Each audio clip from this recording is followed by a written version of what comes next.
मैं अजय लोक और आज हम सब मिलकर एक ऐसी कविता की यात्रा पर निकल रहे हैं जो सिर्फ शब्द नहीं है बल्कि एक धड़कती हुई जीवंत आत्मा है। एक ऐसी पुकार जो हर दिल के अंदर कहीं ना कहीं गूंजती है। जरा इस भावना की गहराई को महसूस करने की कोशिश कीजिए। ये सिर्फ एक पंक्ति नहीं, ये समर्पण का एक आह्वान है। एक ऐसा जुनून जो शब्दों की सीमा से बहुत परे है। सच कहूं तो यही इस कविता का दिल है, इसकी धड़कन है। तो चलिए इस यात्रा को शुरू करते हैं।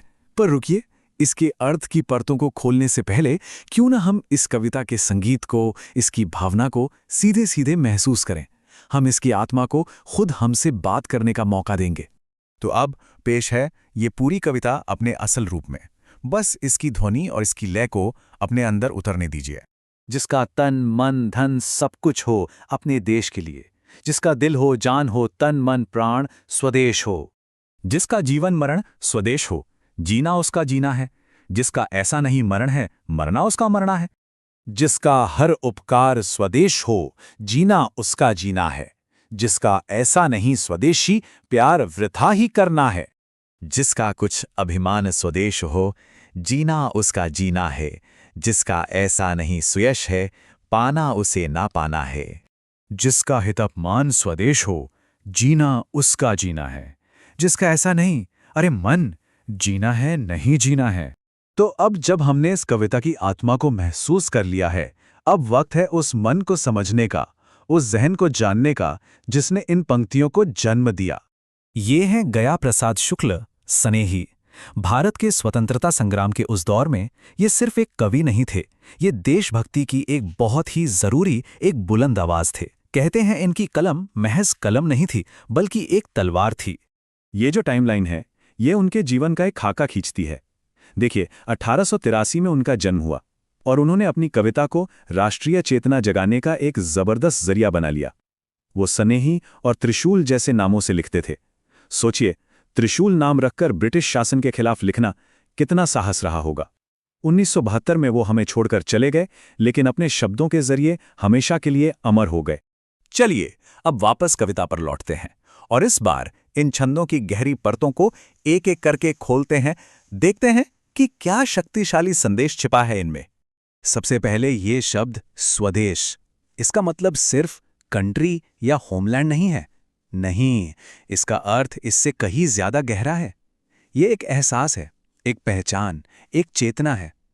कवि के लिए तो ये एक जीती जागती हस्ती है जिसे हमारे प्यार और हमारी सेवा की जरूरत है।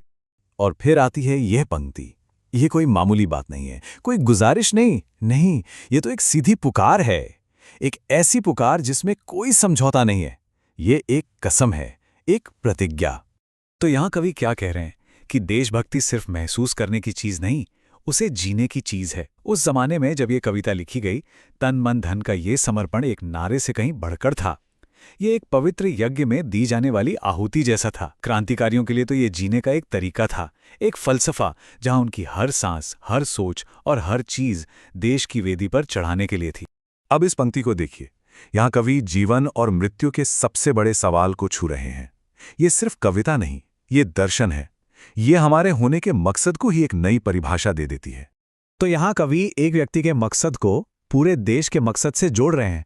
उनका मानना है कि असल में सार्थक जीवन वही है जो किसी बड़े लक्ष्य के लिए जिया जाए, और उनके लिए स्वदेश से बड़ा कोई लक्ष्य था ही नहीं। तो ये एक तरह से जीवन को मापने का पैमाना बन जाता है ना, कि क्या हमारा अस्तित्व हमसे बड़ी किसी चीज के काम आया।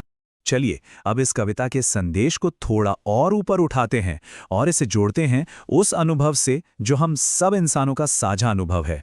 मैं अजय लोक जब इन पंक्तियों को महसूस करता हूं तो मेरे अंदर सदियों की गूंजें जाग उठती हैं, क्योंकि स्वदेश की ये पुकार किसी एक समय या जगह की नहीं है। ये तो इंसान के अंदर की वो शाश्वत पुकार है, अपनेपन की, एक मकसद की, एक ऐसे कारण की जिसके लिए हम अपना सब कुछ समर्पित कर सकें। तो मैं इस विचार को यहीं छोड़ जाता हूं, एक गहरे और निजी सवाल के साथ। वो कौन सा स्वदेश है जो किसी के भी दिल को पुकारता है? वो क्या है जिसके लिए हमारा दिल धड़कता है?